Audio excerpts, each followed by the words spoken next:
Merhaba arkadaşlar, YouTube kanalıma hoş geldiniz. Bugün sizlere FYM'nin yeni getirmiş olduğu motosikletine Adventura modelini tanıtacağız. NHD 200 modelini tanıtacağız. Bu videoda emeği geçen herkese öncelikle FYM Z Garaj'a çok teşekkür ediyoruz. Bu motoru bize teste açtıkları için, tanıtmamıza izin verdikleri için öncelikle kendilerine çok teşekkür ederiz. Videomuza başlamadan önce kanalıma abone olmayı, beğenmeyi unutmayalım. Sizin merak ettiğiniz sorularınız varsa eğer yorum kısmına yazıp bizlere iletebilirsiniz. Biz de gerekirse tekrar FYM yetkili servislerine görüşerek sizlere detaylı bilgi verebiliriz. İşte bugün sizlere hem genel tanıtımını, dış görünüşünü, sürüşünden, her şeyden bahsedeceğiz inşallah.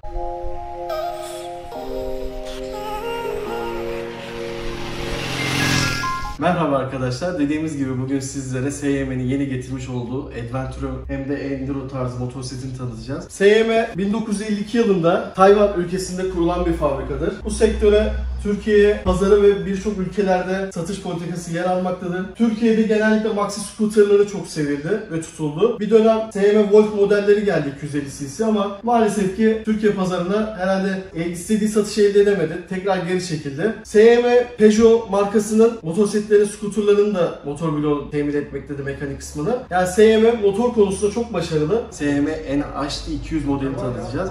Gelin birlikte görünümün tasarımını inceleyelim. İlk önce fara bakalım. Ön tarafına. Ön tarafına baktığımızda fara uzun ve kısa olmak üzere iki tane ayrı bölüm koymuşlar ve çok tatlı durmuş. Şu gaga çok durmuş böyle. Ben Enduro Adventure'yim tarzı bir hava katmış. Ayrıca de lastiği her jant olması çok güzel. Darbeleri karşı emmesi için iyi. Lastiklerimiz ön arkada şambiyer. Diski de ön arkada da ABS mevcut. Disk frenli. Lastik çapları 190 19 jant lastik ebatlarımız. Ayrıca de buradaki çamurluğu kısa tutmuşlar. Keşke birazcık da şuna kadar birazcık daha uzasaydı. Ön teleskopik çatal süspansiyonlarına sahip. Ayrıca de şöyle yanına doğru devam edelim. Yanda da şuraya baktığımız zaman granaj olarak gerçekten dolu dolu bir önden bakılınca zaman kalıplı bir motosiklet gözüküyor. Göğüslü yani çok güzel. Hani oradaki granaj tasarımı çok güzel olmuş.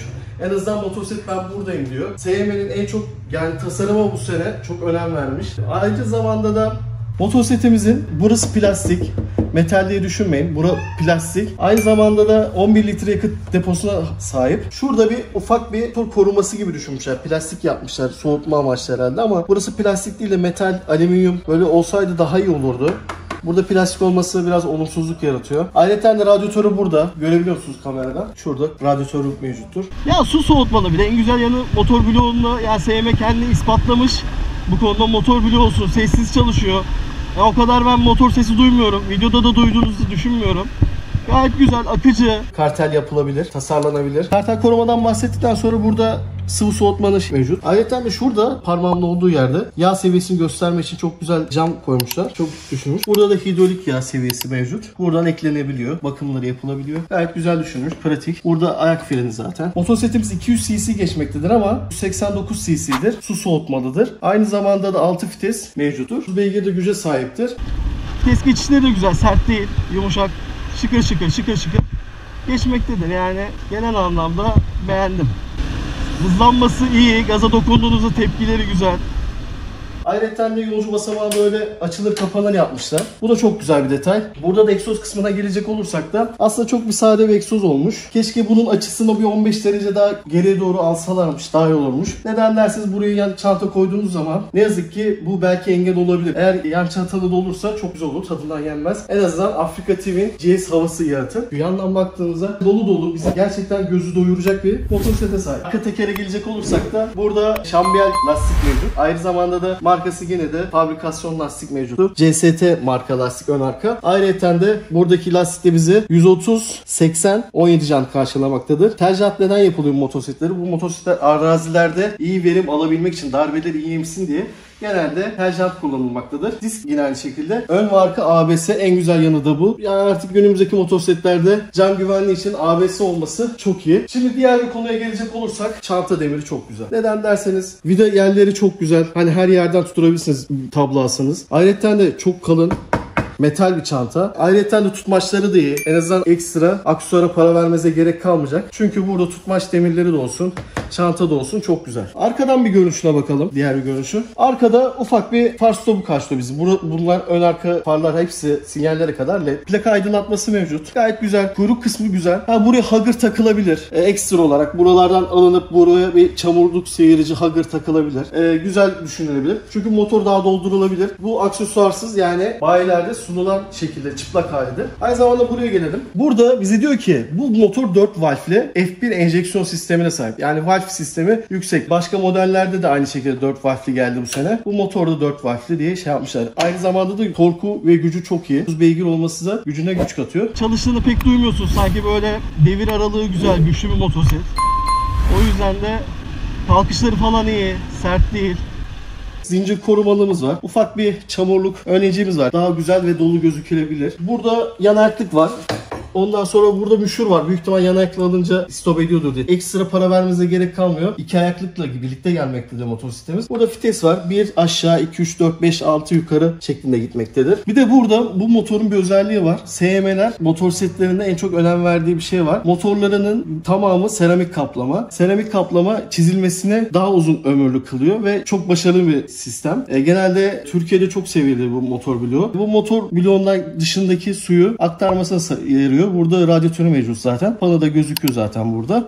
Vitesli motorla en güzel önemli şey devirli kullanmak. Devirli kullanırsan korkma arkadaş. Bu motorlar fazla bağırtmayacaksın. Her devri göreceksin. Çünkü ne kadar deviri kötü kullanırsan o kadar hararet yapma riskin çok.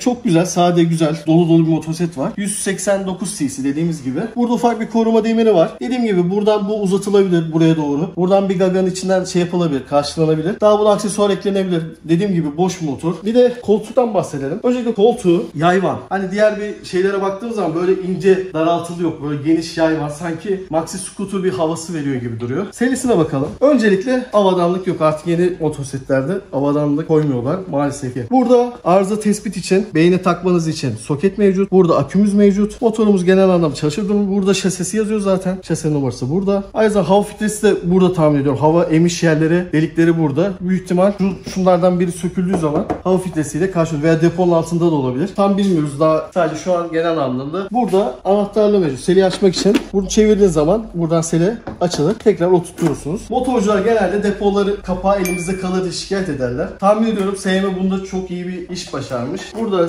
depo çevirdiğimiz zaman abi bu. Yani çok basit bir şey. Yani keşke tüm marka modeller de böyle bir şey yapsa da insanların elinde böyle depo kapağıyla gezmesi anahtarlıkla birlikte. Bu çok güzel düşünülmüş. Çok başarılı. Çok hoşuma gitti. Ve güzel. Ayrıca de burada bir 5 volt hızlı şarj özelliği USB çıkışımız mevcut. Zaten artık eskisi gibi çakmaklık kullanılmıyor. Herkes de artık şarj için kullandığı için USB çıkış mevcut. Aynalarına gelelim. Aynaları kısadan uzuna doğru gitmektedir. Bu neden? Arkayı rahatlıkla görmeniz için çok iyi düşünülmüş. İlk önce sürüşüne bakalım. Aynaları kontrol edelim.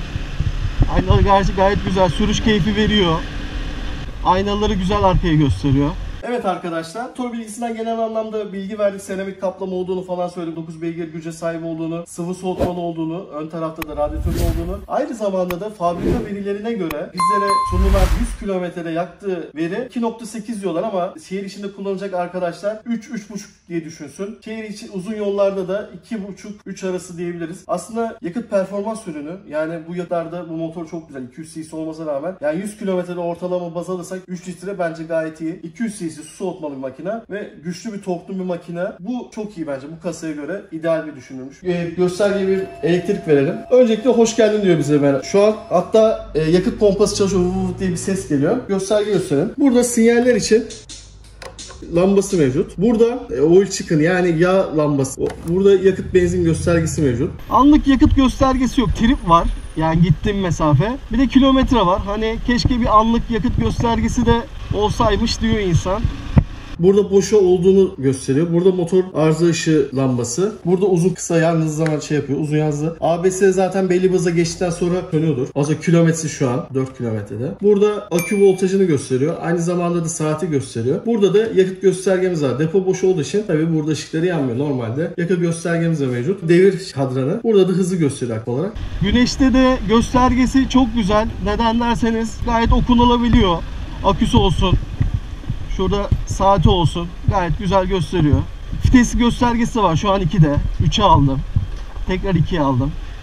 Vites geçişi de güzel. Öncelikle kısa farı çok güzel. Yani şu an baktığımızda led olmasının detayı çok güzel. Gayet güzel aydınlat. Projektör gibi maşallah. Şimdi buna bir uzun verelim. Uzun verdiğimizde de tatlı bir fark edilirlik açısından çok güzel düşünülmüş. Yani led far olması çok güzel. Artık eskisi gibi sarı ampul, halojen far kullanılmıyor. Sinyale gelelim. Sinyalde de led kullanılmış ama sinyalde sevmediğim bir özellik ne derseniz ses çok sesli, tık tık tık tık tık tık diye çok sesli çalışıyor. Keşke bunun sesini birazcık daha azaltılabilseydi daha güzel olurdu. Sinyalleri de tıkır tıkır fazla ses duymuyorsunuz bindiğiniz zaman öyle. Gayet güzel motosiklet. Stop lambası led, sıralı led yapmışlar. Gayet güzel. Bakalım frene bastığımızda nasıl? Şimdi arka frene bakalım nasıl yanıyor. O gayet güzel aydınlatıyor. Yani diyor ki ben buradayım. Frene bastığınız zaman gayet güzel bir şekilde. Çok güzel lan. Fren tutuşu da güzel. Yani frenleri güzel, yumuşak. Gözlü dolduruyor. LED olması güzel bir detay. Burada dediğim gibi plaka aydınlatması mevcut. Beyaz far düşünülmüş. Bu da güzel. Normalde sarı marı oluyor ama burada beyaz çok güzel bir detay vermiş. Zaten plakalıklar beyaz olduğu için gözüme çarptı. Bilmiyorum bu neden düşünüldü. Debriyajda olsun. Böyle bir körük yapmışlar. Acaba böyle yavaş yavaş gitsin diye mi düşünülmüş bilmiyorum ama bu körük çok ilk defa görüyorum. Yani siz de rastladınız mı daha önce ama burada bu detay çok, tabii bunun da bir amacı vardır. Ya buraya toz pislik girmesini de düşünmüş olabilir. Tabii bunları zamanla kilometre yaptıkça öğreneceğimiz detaylar. Dediğim gibi genel anlamda çok güzel, çok gösterişli. Yani önden baktığımızda NC'nin yeni kasasına benziyor. Honda NC'nin. Arka taraftan bakınca da güzel bir hız motoru, racing havası var. Kuyruk kısmından baktığımızda da. Buradan çaprazdan baktığımızda sanki bir F650 havası var böyle. BMW havası vermişler. Keşke şu plastik olmasaydı daha iyi olurdu. Demek ki depo çok dar. Şu kısım depo. Depo olduğu için de 11 litre deposu mevcut. Tuşlarında neler var? Şimdi açtığımız zaman marş kesicimiz var. Yani stop etme tuşumuz. Burada dörtlü düşünülmüş. Dörtlü lambamız mevcut. Dörtlüler gayet güzel. Bu marş tuşumuz zaten herkesin bildiği gibi. Burada selektör tuşunu ön tarafa koymuşlar. Yani bu çok güzel detay olmuş. Ön tarafta olması. Böyle güzel selektör için çok pratik ve güzel olmuş. Burada uzun kısa tuşumuz burada. Dediğim gibi sağa sola sinyallerimiz burada.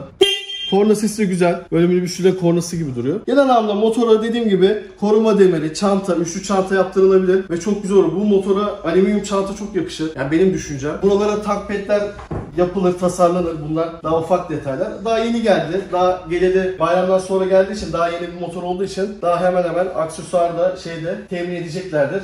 Yapacak firmalar da var zaten Türkiye'de. Güzel bir motosiklet bekliyor bu yaz sezonunda herkese. Ama SM kendini çok geliştirmiş. Motor gerçekten iddialı ve çok güzel. Ben beğendim. Başarılı. SM NHD 200 modeli çok güzel bir model olmuş. Yani insanların şehir içinde uzun yolu kullanabileceği. Ya şehir içinde tıkır tıkır kullan, yani direksiyon çapı da güzel. Süspansiyonlar öyle zıplatmıyor, hoplatmıyor. Hani böbrek taşı düşürücesinde değil. Gayet güzel bir süspansiyonu var. Orta segment diyebiliriz. Güzel bir motosiklet. Göz doyurucu, tipi de güzel, yakışıklı. Hani öyle boş bir motosiklet de değil. Tipi de çok güzel ya. Vallahi gerçekten yani albenisi var böyle bir ortama gittiğinde. Ya kanka hayırlı olsun motorun, işte güzel almışsın. Ya bir tur atalım mı?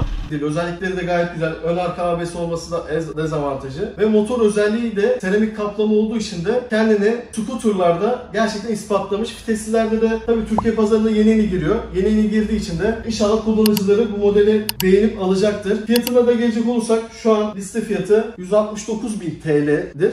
Kullanılabilir. Yüksekliği falan gayet iyi yani arkadaşlar. Hani baktığımız zaman bu fiyatlara böyle motosiklet bulmak ciddi anlamda çok zor. Çok muaz mı dersek benim yorumum şahsen keşke lastikleri iyi olsaydı. Hani bir Messeller, bir Pirelli falan gelseydi, Angel falan. Daha iyi olurdu. Neden derseniz ya motoru aldım. Lan 170 bin lira para verdim işte. Ama lastikleri de güzel. En azından lastikten yana şeyim yok. Şimdi buna lastik masrafıydı, koruma demiriydi, oydu buydu, aksesuarlar eklendiği zaman. Tabii bir de buraları elcik koruma da ekleyecek insan. Sonuçta buralar çıplak olduğu için aşağı yukarı aksesuarlarıyla birlikte 200.000'i gözden çıkartan. Hani motoru aldığınızda işte çantasıydı, koruma demiriydi, tank pediydi, işte buralara elcik korumasıydı, camına koruyucu filmiydi. Belki bu uzatılabilir, birazcık daha uzatılabilir ama kısa olması da bayağı rüzgarı yiyeceğiniz anlamına geliyor. Çünkü oturduğunuz zaman da birazdan sürüş videosundan da bahsedeceğim. İnşallah sürüşte de sizlere bir şeyler aktaracağım. Konforundan bahsedeceğim. Genel anlamda vites geçişlerinden falan filan, frenlemesinden bahsetmiş olacağım. Benim söylemek istediklerim bu kadar. Gördüklerimi anlattım bizzat. Tabii sizin de sormak istediğiniz varsa yorum kısmına bırakın. En azından şey yaparsınız. Bizi de bilgilendirmiş oluruz kafanıza takılan şeyler. Başlangıç seviyesi alınabilir mi? Yani alınabilir. Biraz motor tecrübeniz varsa alınabilir. Hemen buna geçin demiyorum. Çünkü 200 cc toplu bir makine. 30 beygir ve az bir beygir değil. O yüzden de başlangıç seviyesi bir 125'liklerden bu seviyelere gelebilir. Çünkü bu orta segment bir seviye bir makine olduğu için ilk önce bir kendinizi geliştirin motorda. Sonra bu modeli düşünülebilir. Fiyatına göre iyi ama dediğim gibi lastikler marka gelseydi daha iyi olurdu. Dediğim gibi veya lastik getirtemediniz. Belki şuraya bir elci korumalı gelebilirdi. Veya işte bir hugger takılabilirdi. Çünkü bunlar bir eksik. Neden derseniz çünkü bu adam alır almaz trafiğe gireceği için bunlar önemli detaylar. Dediğim gibi benim aklıma gelenler bunlar. Sizlerden geri dönüş aldığımda sormak istediğiniz şeyleri ben bizzat baktım, inceledim. Gayet güzel. Serisi dediğim gibi bir scooter serisi gibi geniş olması çok güzel. Artçı da sürücü de kolaylıkla rahatlıkla kullanabilecek bir motosiklet. Hem şehir içi hem uzun yol için ideal bir motosiklet. Gayet güzel. Yani sele yumuşak. Yani selesi geniş olması da çok güzel. Neden derseniz ben beğendim. Çünkü selesi abartısız öyle şey değil. Rahatsız edici bir selesi yok. Evet arkadaşlar bir de gelelim motorun sele yüksekliği 83 santim diyor fabrika verileri. Bir de bakalım ben 1.70 boyundayım. Hemen bir binelim. Ben 1.70 boyundayım. Gayet güzel. Hani tek ayaklıkla mesela oldu ki rampadasın bir yerdesin. Benim parmak uçlarım değiyor. Yani 1.70 boyundayım. Oturuş pozisyonu da gayet iyi. Tek ayaklıkta daha hakim olursunuz. Yani şöyle baktığınız zaman gerçekten dolu dolu bir motosiklet. Bindiğiniz zaman da yani çukurlarda falan gayet güzel. Evet arkadaşlar, genel anlamda test sürüşümüzü gerçekleştirdik. Çok güzel motosiklet. Genel anlamda vites geçişleri olsun, frenlemesi olsun gayet güzel, akıcı. Keşke anlık yakıt veri göstergesi olsaydı daha iyiydi. Ayrıca de yan ayakla aldığımız zaman da stop ediyor. Sürüşte de keyif aldık. Yani keyifli bir motosiklet. Yüksekte olduğu için neyce havası veriyor. Yüksekte olduğun zaman yol hakimiyetin de daha rahat oluyor ve daha güzel oluyor. Göstergesi de gayet gün ışığında da güzel gösteriyor. Ben genel anlamda beğendim, başarılı. Zaten SYM kendi ispatlamış motosiklet. Parça kalitesinde de motor bloğunda da gerçekten çok başarılı. Scooter konusunda çok geliştirmişler. Testide de bir dönem geldi ama keşke devamı gelseydi. Geldi. Tüm kullanıcının merakla beklediği motosiklet. Ben başarılı buldum. Alınabilir. Fiyatı da ortalama yani. Ne pahalı ne yüksek diyebiliriz. If you wanna feel the love, then level up.